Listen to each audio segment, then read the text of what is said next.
I'm right here, Coach Greg Adams. Okay. Man, what you got? Allende the artist, here with the famous Coach Greg Adams, Yes, dream sir. come true. So listen, man, I've been admiring this guy for some time, probably since he first started his YouTube channel, and it is getting huge. The response is amazing. Nobody got a delivery as original in the game. I don't care what you've heard before from somewhere else, nobody's delivering it like this guy. So great pleasure to be here, man. Thank you, bro, man. I appreciate the kind words, man. And the artist is aptly Yes. named, man. You came up with some great art for me. That portrait is one of a kind, so I appreciate that, bro. No, always, man. You came to Miami not too long ago. Had a great time there. A lot of interesting things said in the interview that you did there. Yeah. So yeah, man, we're just always interested in what you got to say next. Constantly keeping up with your videos. So a couple things I wanted to ask you, like, how do you feel about when you look back at your coaching career and the influence that you had, on the students that you worked with? Do you think you was really able to make a difference in any of them as far as like the current climate?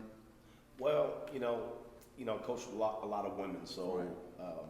some of them still follow me. Ironically, you know what I mean. Some of them still follow me. Some of them follow me silently, Right. and then some of them will interact with some of the posts. And I find it interesting that the ones that I coached when I was younger are more receptive. But see, I had less responsibility with them Right. because I was a young coach. I was like a peer to them, so they see it for what it is. They're like, okay, he kind of talking and doing Right. this thing, and they're supportive. The ones when I was an older coach, right, and I was a head coach and had more responsibility, they're more like, what the hell is going on? Like, this dude's crazy. But a lot of them, I was responsible for giving them scholarships and giving them their opportunity, and recruiting them. So they can't say you're a bad guy. Yeah, I knew them since they were like 17 in high school, and I recruited them, played a part in their lives. And, whatever they became was directly from something that I offered to their lives. Okay. So it's a good thing. But the crazy part is that the whole feminist thing, that type of stuff is, I don't have any control over that. Because once they get to school, I don't have any control of what they learn. Right. So that's the crazy thing. No, definitely.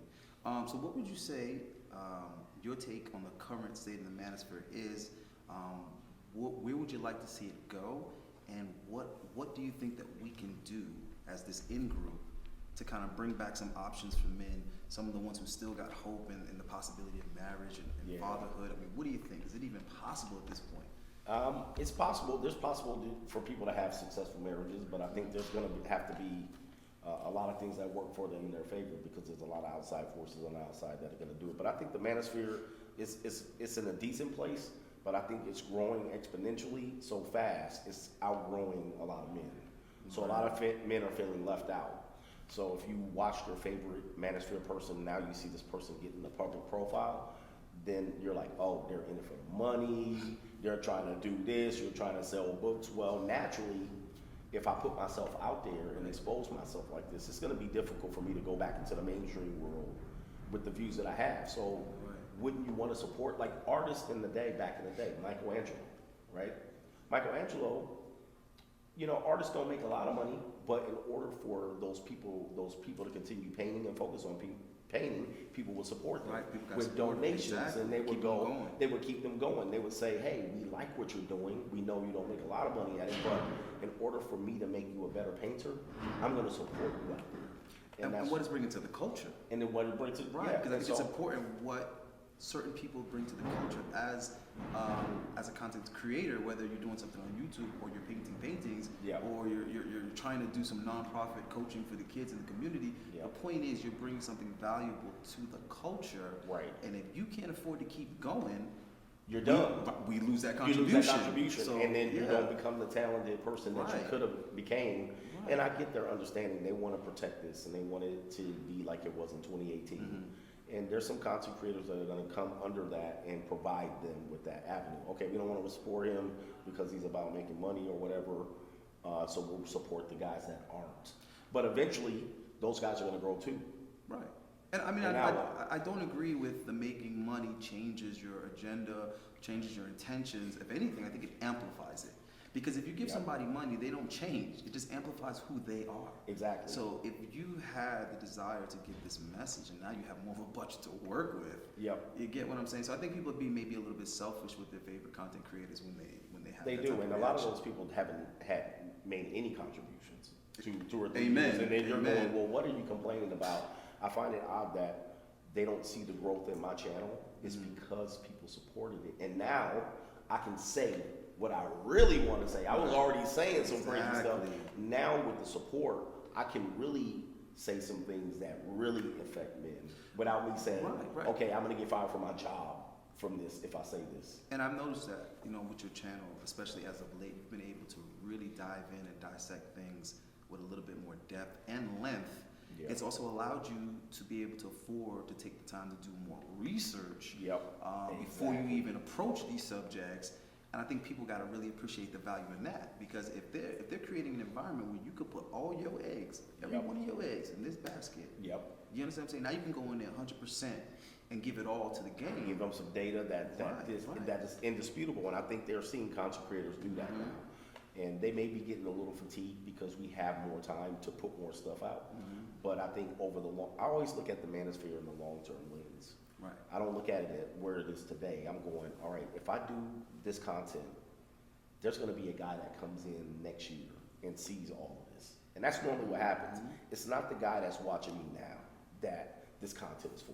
Right. When I make a video now, it's for the guy that finds me in 5 months. Exactly. No, I agree. I agree 100%. And I mean, you gave me some advice in Miami, man. You said, listen, as far as a YouTube channel, he said, just get started. You told me if there's one thing that you regretted was not starting sooner.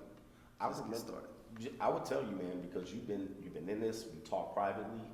I would tell you just make a video with your camera phone. You know what I mean? That's what I've been doing. You've been doing it. Put the video out. A few people are gonna see it, and then you're gonna learn what works and what not. You're gonna get the feedback and some support, and then sooner or later, there's gonna be more support for it. So keep doing whatever you're doing, because we need more voices. We need more voices. Which brings me to my next question: how do you feel about any and all of the infighting, the personal disagreements, and the conflict of egos and personalities in the manosphere? And do you think that's something that we can afford to do? Like, we even have the luxury to publicly disagree with one another? I think overall it's bad, but I understand there's a need for it, because if one person gets too big and then everybody says support, protect that person, then that person is infallible over time, right? Yeah, they're beyond reproach. And so now you can't bring him down, even when he's wrong. Okay, so that part is healthy. Some of the stuff that I hear is unhealthy, like he stole my content type of thing. I'm like, now.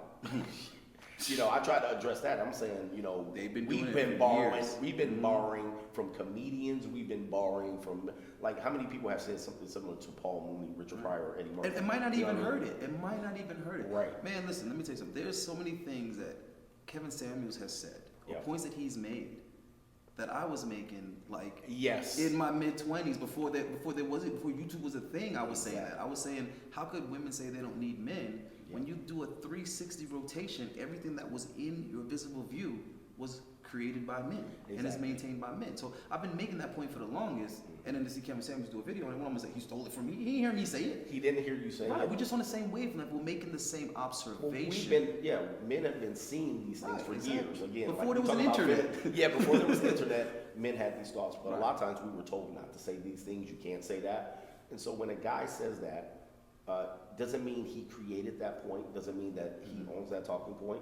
We heard it in the barbershop. Right. We heard it on the basketball court. Exactly. We've been in the gym. We've been talking about this for years. It is now that, and you know what's funny? I find odd, because people will be like, he watches my stuff and steals from me. How do you know I watch you? How do you know I watch you? Like, you're assuming, especially with the amount of content that I have in my business and my kids. Arrogance of the arrogance of you believing that I'm watching you. It's crazy. And so I hear people say about me, I hear people say it about Kevin, and I'm like, you're assuming he's watching you. There was something you said that was so ice cold but so true. Well, you were like, let me tell you something. There's a pimp somewhere right now with 0 subs that will put you out to shame on the mic. And I had to laugh inside when I heard that because I personally know pimps who I'm dying to get them on camera, and they all have the same response. Listen, the game ain't for free, and they trying to maintain the anonymity. They're like, I'm not putting myself out there, but they got so much game. Well, there's guys that don't have time to make YouTube videos.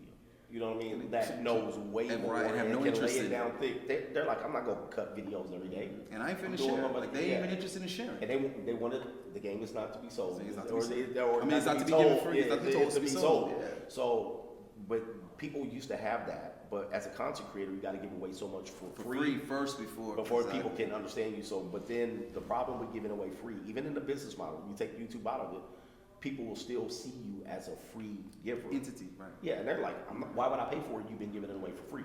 Well, then what I say is, your target audience, when you were giving away free content, is not the audience that's gonna be sponsors and buy books. Right. So, and you had said that when you were talking about the percentage of your viewers that actually contribute in one way or another. Yeah. So it's tough, and I think a lot of people from the other side of the screen, they don't understand that. It's like you over here making all these requests, and you got all of these, you know what I'm saying, criticism for me. You need to do this, and you should do this, and you should talk about that. You should jump into a Patreon and pay me to do that. I mean, $5, but what see, then it's when they want to say you're just doing it to sell. But my point is, you've been getting a lot of free information. A lot of free information. And you don't understand.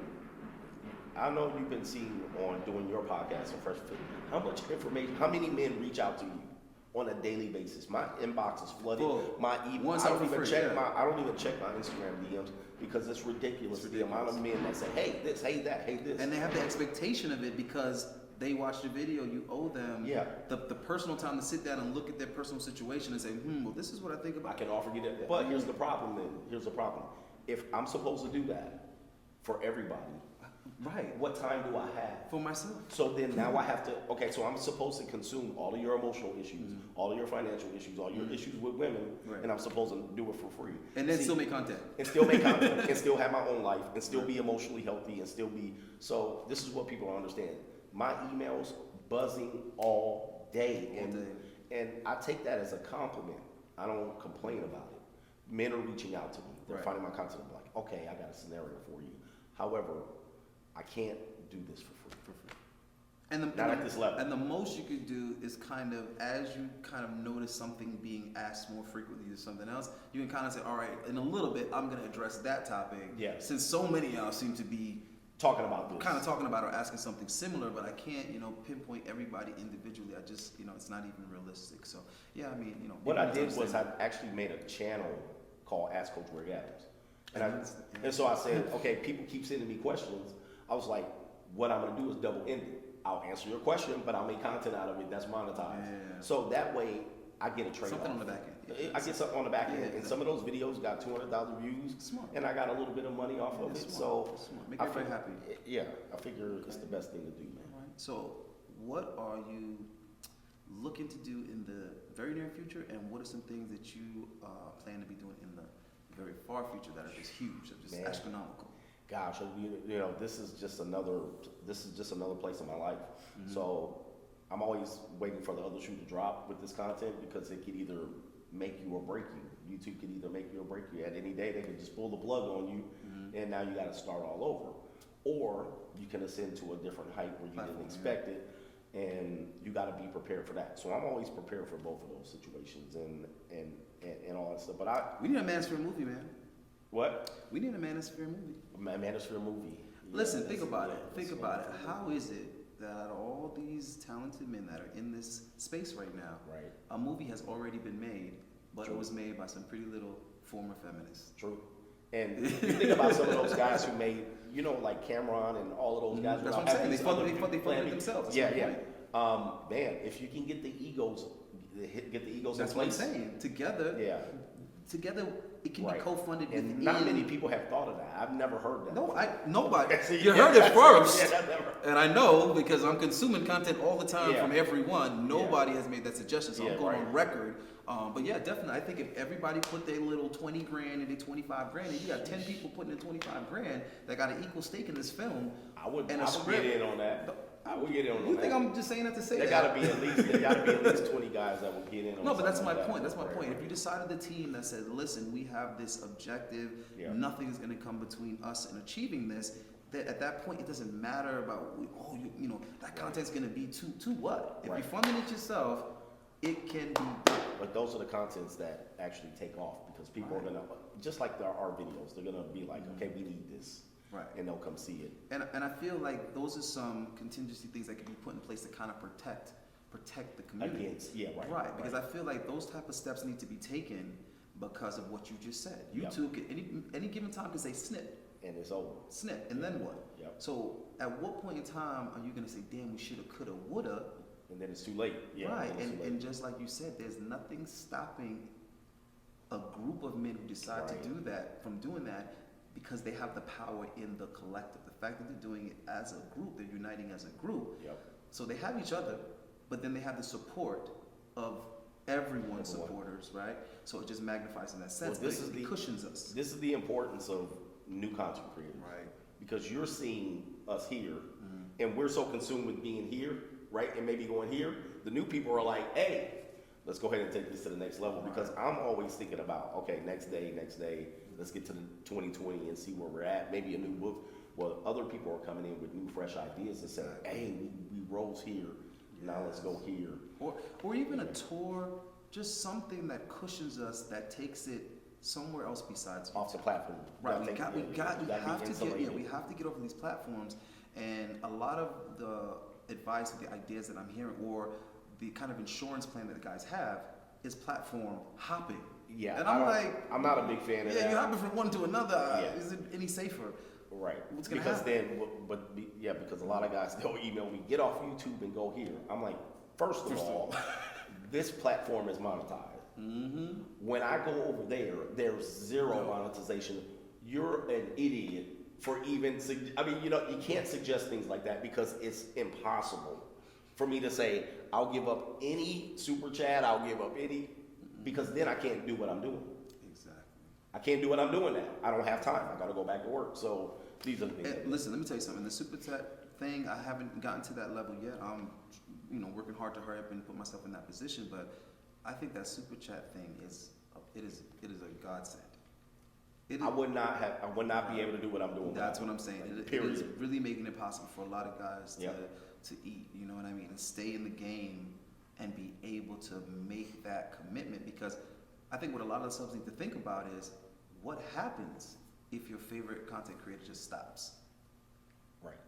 And they need to think about that What because happens? a lot of guys will stop. A lot of guys, especially when they remove your way of funding this, they're going to stop. And guys who are still upset about the funding part of it, you're really missing the big picture on that. You're really not being fair to the content Exactly. creator. You're And not then being fair to the content creator. Also, if that favorite content creator or creators just abruptly stops, Yeah. what happens is, just like a dead artist, their past works now become extremely valuable. Exactly. And that's when you start saying, damn, I should have really applied this. Damn, he dropped some gems over there. I agree with it. It was so true. But did you really act on it? Right. You was like, damn, that blew my mind. Okay, but what did you do with that information? Right. And now that YouTuber is gone, what you think? You're gonna go into the archives and pull it back? Now it's gone. gone. It's gone, and you didn't act on it. So Well, one of the things I tell YouTubers is always back up your. I have my content on the premiums. I don't advertise it, but you can go pay for my old content. Right. I've removed it from YouTube myself. So if you want to see my earlier works, you got to go to a premium channel that I pay for that is hosted by another platform. But that just protects me. Protects you. That just protects. And So if they it's goes out, I valuable. can just send people over there. right, and it's valuable stuff Right. that you over here snickering about paying for, Right. but your ass will go see the so-and-so movie that came out. Yeah. You pay your damn Netflix every month. You pay your Amazon month. Prime every month. You pay your Hulu every month. You pay your Disney Plus every month. You over here bitching that a YouTuber needs to make some money to pay his mortgage? Well, they say it's free, which, yeah, you can watch it for free. But I said the moderators getting paid, Susan, the CEO's getting paid, the people who do all of the design of YouTube, they get paid. So, yeah, it's free to watch. But if you want your content creators to get better and bolder, there needs to be an investment. You don't have to. But I guarantee you, if the investment goes away, your content creators will go away with it. So yeah, I mean that's another thing. I mean, I would love if there was some type of common policy or tradition that we had amongst the community where you just pay a little tithe and it's kind of understood. Because, for example, imagine if a content creator like yourself has 100,000 plus, right? And let's say every sub just gave you $1. On a particular day, like maybe, I don't know, your birthday. Right. We just had that tradition. Right. And as men, we said, you know what, we all are going to agree to do this. Nobody's going to hold a gun to your head and force you to do it, right? But as a man, you say, you know what, I respect that. I think that is something that we should do culturally within our own culture. We decide the terms here, right? Now imagine if every content creator got $1 from every sub on their birthday. Right. And everybody raised their hand. They did something in the chat and say, hey, I paid my $1. Happy birthday, brother. And it might cost you $10, you know, because you only follow 10 guys, right? But you it see, only cost the individual person $10, but you just made it less than that burger that you're buying for that chick that ain't gonna sleep with you anyway, right? Now imagine if you did that. You looking at 100 grand plus for your birthday, right?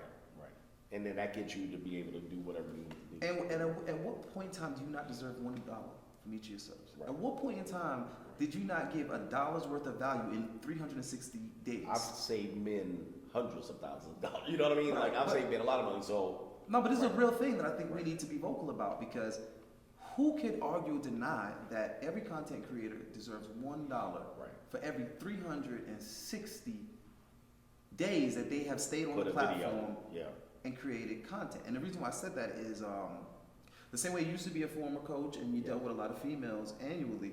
I used to be a male dancer and I dealt with nothing but females coming through the door. Nothing but, you know, literally 200 women every Friday night on average, 300 plus every Saturday on average. And I'm working Thursday through Sunday every week of every month of 10 years. You do the math on how many women cross those doors, right? But as dancers, we had an understanding and a tradition within ourselves, the culture, that on each dancer's birthday, he got a party, he got to throw an event where the entire night was all about him, and the dancers all tipped him out. There you go. So all your coworkers are tipping you out. It doesn't matter. What I'm trying to say with this was a cultural agreement that we made. Everybody in it, right? So there's motherfuckers that cannot stand each other. I'm talking about have had fist fights in the parking lot. But when dude's birthday come along, you gotta do it, because when your birthday come along, he gotta do it. Right. And you want him to do his part. Right. When it's time. Right. And because that cultural thing, that traditional thing was set, you knew that the day after your birthday party, you was able to do some things. You can make some investments, you could pay off some debt, you could put down on a mortgage. There's a lot of things that you were able to do. You could count on that money because we made a commitment to do that as a tradition. So I just think that would be something that would really be awesome to see. That's why we have good ideas from these guys like this, man. Just things to protect ourselves. Because if we're not being treated fairly as men in a society, why are we not picking up that slack by treating each other better? Right? Yep. All right, man. Listen. Excellent, brother. I was so happy to have this conversation with Coach, man. And I will see plenty more of you. And I just, you know, I would love to keep seeing you grow and grow and grow and get your message out. I think your delivery is so unique. And you're definitely creating a voice that appeals to a lot of people that I feel wouldn't normally be open to that kind of stuff. And the terminology you came up with, you need a short dictionary for your terms. Well, if I came out with it, somebody would say I stole all the terms. So watch out. Thanks, brother. But it's been great, man. Thank you, man. All right. Thanks for watching, guys. Peace. Did you guys want to like plug in your socials or anything before? You're gonna edit it back in it later? Yeah. We just kind of stopped doing stuff. Oh, okay, perfect. Let's jump in the throw it in there. Allende the artist. That's AYINDEI the artist. And the YouTube channel is Tips in Whips with Allende. That's a lot, brother. And find me at Coach Greg Adams on any platform, man. If you put in Coach Greg Adams, unless it's they've hit it from you know how they do, unless they've hit it, or what do they call it? Shadow ban? When they shadow ban it, unless it's shadow ban, I should pop up, or something should pop out about me. Hashtag Coach Greg Adams, and you'll find me. All right, good shit, guys. Thank you, brother. I just figured you should